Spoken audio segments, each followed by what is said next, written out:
It's Wednesday, October 9, 2024. I'm Albert Mohler, and this is The Briefing, a daily analysis of news and events from a Christian worldview. Well, all our hearts right now are on the state of Florida, where Hurricane Milton is now bearing down on the state. It is expected to achieve landfall sometime later today, probably around Tampa, Florida, certainly there in the Hillsborough County area at this point. It is expected by the time it hits to be a Category 3 storm, but it might be close to a Category 4 storm. And we're talking about a storm of immense power hitting an area, or at least at this point forecast to hit an area that has not experienced this kind of hurricane action in about 100 years. And we are looking at something that's really, really interesting and could be potentially very deadly. And that has to do with the existence of Tampa Bay. Tampa Bay is a relatively shallow body of water, but it's a massive body of water. And we're talking about, well, you can just imagine the volume of water. And if there is something like a 12 to 15 foot tidal surge, it could basically be like blowing water in a saucer. And that's the real danger to a city like Tampa and the larger environs of Hillsborough County, certainly near the coast and near the bay. We are talking about what could be a deadly combination. And we're also talking about the second major hurricane with devastating impact to hit the United States in just a matter of a few weeks. We are looking at Hurricane Helene bringing such massive devastation, some of it in Florida, some of it throughout the Southeast. But the most surprising and most devastating impact was in western North Carolina, there in the Appalachian Mountains. The Smoky Mountains all of a sudden turned there in western North Carolina into torrents of water that swept even towns away. Now, we just have to hope and pray right now that this does not happen in Hillsborough County, Florida. And furthermore, the storm is forecast at this point to cross Florida and then to emerge in the Atlantic Ocean, where it's going to have to be recalibrated as to what happens next. But we are talking about the peninsula of Florida here, and we're talking about a very dangerous situation. And quite honestly, we're talking about this even as many of us have loved ones right there in the area, directly in the path. And thus, as we begin our day on this Wednesday, we recognize that there are those in our own country, sometimes in our own extended families, who are endangered right now in the storm. And it reminds us, once again, biblically, of how small we are as measured over against how massive nature is. But it's not just nature existing in natural terms.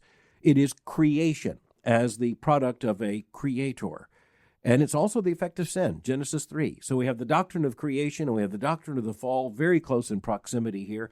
And that frames the Christian worldview understanding. None of this is by accident, but at the same time, it is not given to us to discern what exactly is happening as these storms hit or a natural disaster strikes. It is our responsibility as Christians to understand that we need to be there to preserve as much life as possible and to assist in as much reclamation and rebuilding as possible. So again, even as we begin this morning, our hearts are with those still recovering from Hurricane Helene. And by the way, that's going to be a very long process, particularly in regions like western North Carolina. And our hearts go right now to those in the path of Hurricane Milton. All kinds of debates about meteorology and climate change and all the rest are sure to follow. But right now, the main emphasis should be on saving as much life as possible and preserving as much property as possible. But let's keep the priority straight. It's the lives first, the property way down the list. But next, it's important to recognize that there are some worldview debates going on all around us all the time, and some of it comes in the form of debates over climate change and the weather. Some of it comes in debates over human nature, even the human lifespan. The New York Times recently ran an article with a headline asking the question, have we reached peak human lifespan? Dana G. Smith reports the story, telling us that in 1997, the oldest human on record died at the age of 122 in France. The reporter then asked the question, what are the odds that the rest of us get there too? But then immediately comes the answer, not high, quote, barring a transformative medical breakthrough, according to research published this week on Monday in the journal Nature Aging. As the article tells us, quote, the study looked at data on life expectancy at birth collected between 1990 and 2019 from some of the places where people typically live the longest: Australia, France, Italy, Hong Kong, Japan, South Korea, Spain, Sweden, and Switzerland. Data from the United States, we are told, was also included, quote, though the country's life expectancy is lower, end quote. The article tells us that while in all of those locations life expectancies increased during the period, quote, the rates at which they rose slowed down. The one exception was Hong Kong, where life expectancy did not decelerate. So in all the other places, there was a slowdown in the increase of the lifespan. So the lifespan wasn't getting shorter, but it wasn't getting longer at the rate it had been for some time. And so this raises the question, have we reached peak human lifespan? Now, here's what's really interesting. When you look, for instance, at the scripture, of course, there are some of the patriarchs and matriarchs who had massive lifespans into the hundreds of years. But we also see evidence that the average human lifespan was considerably shorter than that, less than 100 years. And then we have seen modern medicine and other advances come, and we've seen better diets arrive, and we've seen people taking vitamins and watching their health. And it turns out that with antibiotics and immunizations and any number of other things, people are living longer than we have in the past. And yet we also recognize that it tells us something, that the advances are slowing down. And that raises the question, at least in the minds of some medical researchers, is there a natural barrier that will not be transcended? Now, let me just pause for a moment. And Christians understand, yes, there is a barrier that cannot be transcended. All around us are some, especially among the very wealthy and especially among the very liberal, who have bought into the idea of transhumanism. And at least a part of transhumanism comes with the idea that human beings can basically just live on in one form or another. Now, you get down into the nitty-gritty, and some of these folks see us basically living on in some computer's hard drive. But nonetheless, many of them actually believe they're going to be able to defy death. They're going to be able to come up with some kind of technological breakthrough that's going to allow human beings to escape mortality. And here's where Christians have to come back and say, no, you're not. Because that mortality is not just a natural limit. It is the verdict of a supernatural creator. And so the distinction in Scripture between mortality and immortality, that's not going to be transcended by any form of technology. But it is interesting to see the secular medical professionals and other health scientists debate this. S.J. Olshansky, identified as a professor of epidemiology and biostatistics at the University of Illinois, Chicago, led the study. Quote, we're basically suggesting that as long as we live now is about as long as we're going to live. End quote. Now, how's that for a blunt statement, by the way? As long as we live now is about as long as we're going to live. Now, as the article continues, it turns out this is a big and, quite frankly, somewhat acrimonious debate among medical researchers. Some say, no, we just scratched the surface. We're going to be continuing to expand and to lengthen the human lifespan.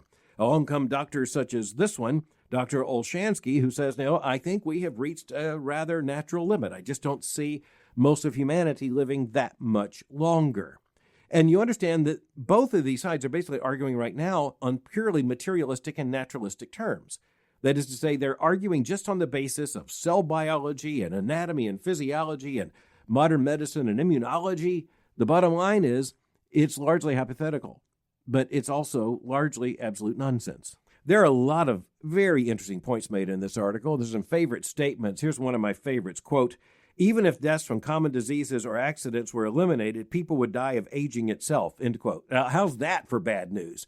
You can escape illness, you can escape accidents, but guess what? You're still going to get old. And old is a problem when it comes to the lifespan in itself. Dr. Olshansky went on to say, quote, we still have declining function of internal organs and organ systems that make it virtually impossible for these bodies to live a whole lot longer than they do now, end quote.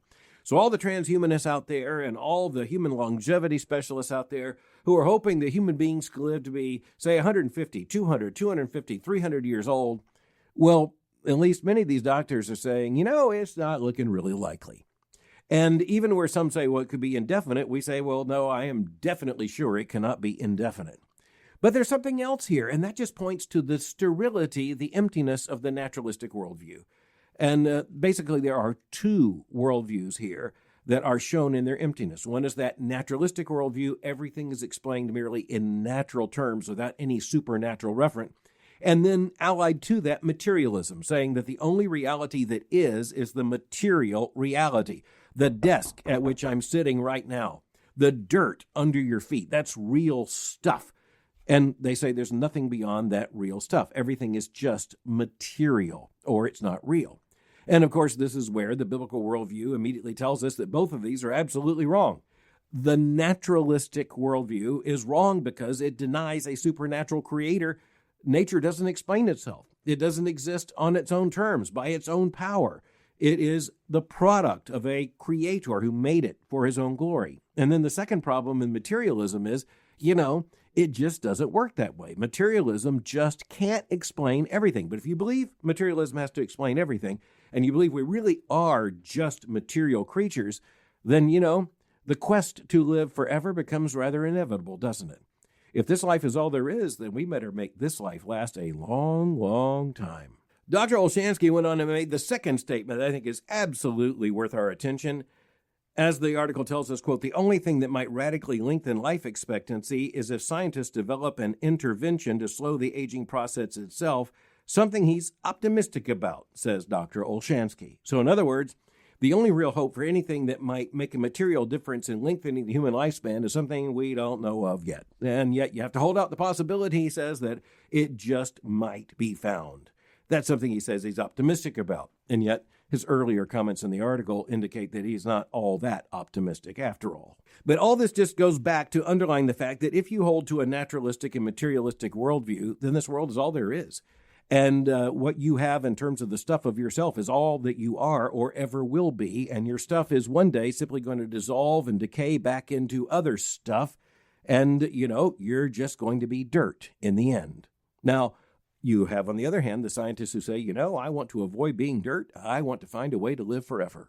And again, I just have to say, I'm absolutely convinced in the Christian worldview that not only is that evidence of human pride, it is also evidence of humans lying to themselves. So it's important that we recognize that when we see an article like this appearing in the New York Times, wow, it explodes into our attention, crying out, the difference between the Christian worldview and alternative secular worldviews it's night and day.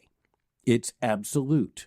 And that's where we are reminded that the modern secular worldview is in opposition to the Christian worldview at almost every single point. And that's not an accident. These worldviews hold together. We are, as human beings, and as we as Christians believe, by the very determination of the Creator, we are pattern-seeking creatures. We are creatures looking for meaning, and we think logically in such a way that one way or another, we try to bring our thoughts into a form of consistency. That means that Christians are called to a Christian consistency. But it also means that secularists seem to be drawn to a secularist consistency as well. Materialists are drawn to a materialist consistency as well. And that turns out to be a big problem. The evidence for that is found not in the New York Times, but in the magazine known as the New Yorker, the September 16, 2024 edition, so very current.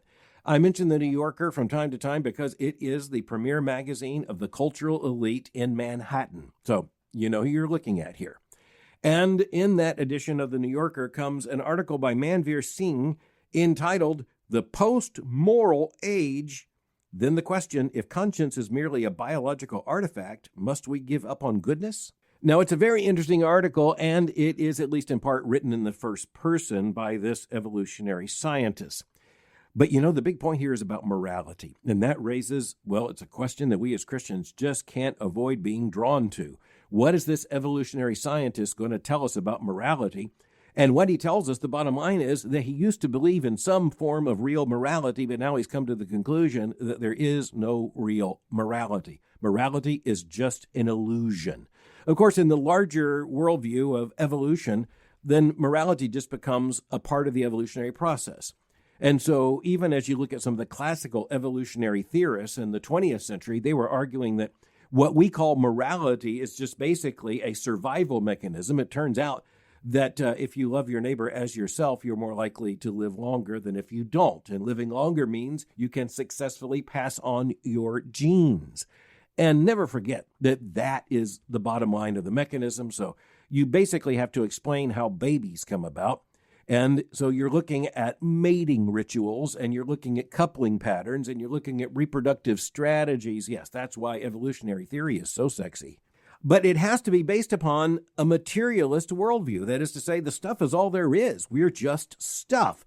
There is no spiritual dimension. There is no soul. We're not made in the Creator's image because there is no creator. We're just the byproducts of a natural materialistic process. Humanity is just an achievement, and by the structure of the evolutionary materialist worldview, only a temporary achievement at that. But the point is that Dr. Singh had indicated that in the past, even basically committed to materialism, he had held to some form of continuing, we'll say, meaning to morality. He called his worldview celebrationism. He says that he actually tried to codify it, writing what he described as a manic, sprawling novel of that name. He then goes on to tell us that he grew up as an adherent of the Sikh religion, and he still identifies as a Sikh, that is S-I-K-H. He said, quote, "I grew up a good Sikh boy. I wore a turban, didn't cut my hair, didn't smoke or drink. The idea of a God that acted in the world had long seemed implausible, yet it wasn't until I started studying evolution in earnest that the structures of religion and of everyday conventions began to feel brittle. By my junior year of college," he wrote, "I thought of myself as a materialist, open-minded but skeptical of anything that smacked of the supernatural. Celebrationism," remember that's what he calls his theory at the time, quote, "came soon after. It expanded from an ethical roadmap into a life philosophy spanning aesthetics, spirituality, and purpose."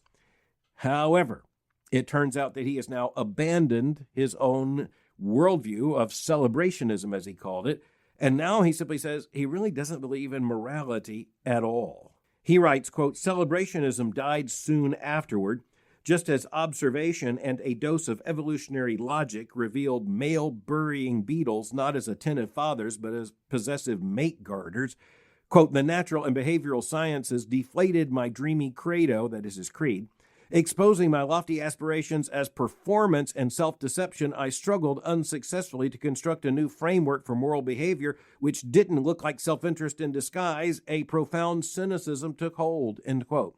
So what he's saying here, he says he gave up on celebrationism and came to the conclusion that morality is just a mind game in which we basically rationalize our behavior, our own self-interest. He then takes us on a bit of a walk through Western philosophical history. David Hume, he says, chimed in 2 centuries later to argue that judgments of right and wrong emanate from emotion and social conditioning. He goes on to mention Kant and Hegel, who he says, quote, "saw morality as something that we derive through our own thinking, our own rational will." He then speaks of the war between science and religion, and he cites Nietzsche and his thesis about the death of God, quote, "As the pillars of Christian faith crumbled, Western morality seemed poised to collapse. Nietzsche loomed. But how did we do this? The madman in Nietzsche's The Gay Science asked. How could we drink up the sea? Who gave us the sponge to wipe away the entire horizon? What were we doing when we unchained the earth from its sun?" End quote. In other words, humanity has to come of age and forge a morality just based upon being human. Merely human. Also human.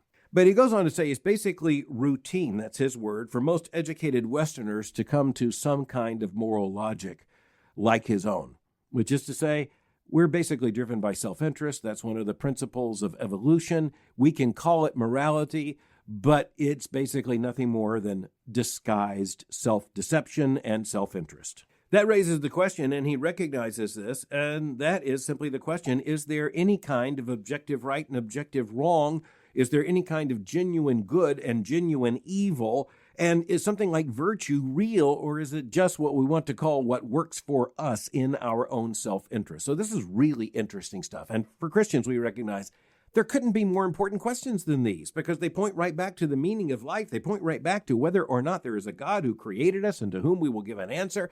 It raises all the questions about moral relativism, or for that matter, what has been called in more recent decades moral constructivism, and that is to say that we as a society just construct a morality that fits our own self-interest. And here's where we recognize that in that secular materialistic worldview, morality has to be a form of fiction. It's just a coping mechanism that sometimes is just basically our own self-interest disguised as morality. Now, let's ask ourselves the question as Christians, is it possible for human beings to play moral mind games? Of course it is. That's found even in Scripture. It is self-deception. It is self-delusion. It is defiance against the Creator. That's why we are dependent upon God's revelation to us in Scripture That's why we have to lean into the right disciplining of the moral sense that God put in us as a part of what it means to be made in his image. We understand that this is our responsibility. But we also have to understand as Christians that this effort to try to come up with any kind of secular morality, eventually, that ship crashes on the iceberg of reality.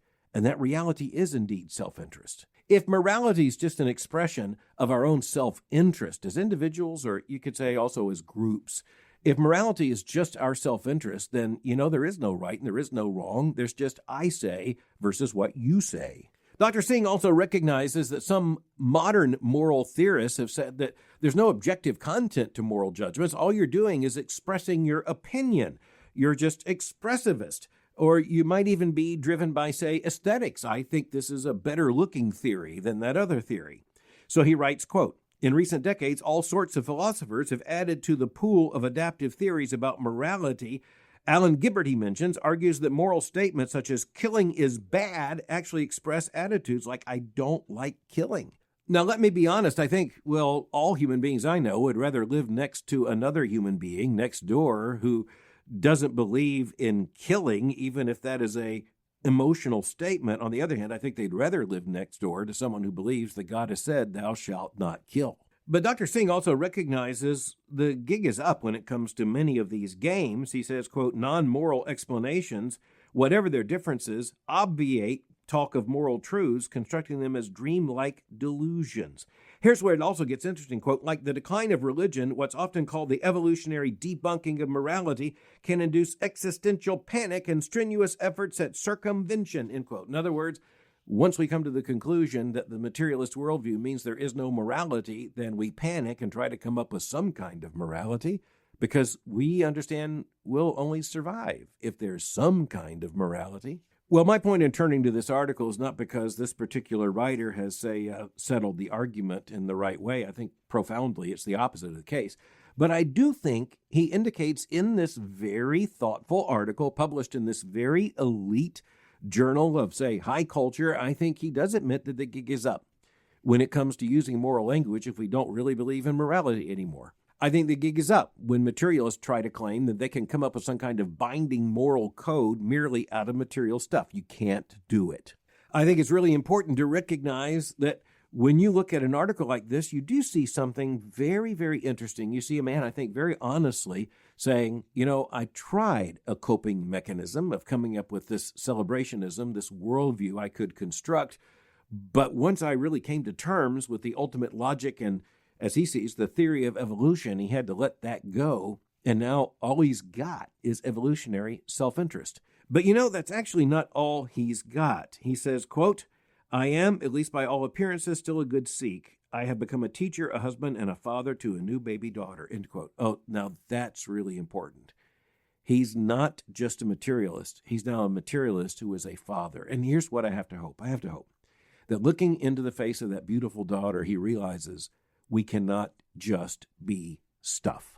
This little girl that he no doubt adores and absolutely loves is not mere stuff. And the love that he feels for her and for his wife and they for their baby together is not an illusion. It's real. And this is where we as Christians need to understand that if you abandon the Christian worldview, you're not left with any way to say that's real. And you're not left with anything honestly to understand about humanity with anything other than just, say, a human lifespan in mind. But our affection for one another, the purpose for our existence, the way that we have a yearning for eternity, even as the Bible describes it that way, it tells us we have a constant reminder all around us that this life is not all there is. It can't be. So as we bring the briefing to a conclusion today, these last two issues we've discussed really do point the relevance and the urgency of the collision between the Christian worldview and the worldviews of the age. So one of the articles in the New York Times, the other one in the New Yorker. But precisely because we cannot follow that merely materialist worldview, and precisely because we are Christians, and precisely because we understand every single human being to be of infinite worth, made in the image of God, we're praying for the folks right now who are in the path of Hurricane Milton, where, quite frankly, esoteric considerations such as these two articles have to take a far, far seat back in the bus in the great hierarchy of understanding that the first thing we need to do is try to keep one another safe. But as you consider a storm like this and it's just massive dimensions, we can't control it. But here's the thing. We don't think it's an accident. We believe in one who can. And thus, that shapes our prayers for our neighbors as we consider those in peril in the path of Hurricane Milton. And with that prayer, we end today's edition of The Briefing.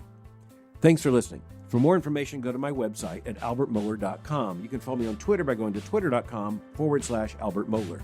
For information on the Southern Baptist Theological Seminary, go to sbts.edu. For information on Boyce College, just go to boycecollege.com. I'll meet you again tomorrow for The Briefing.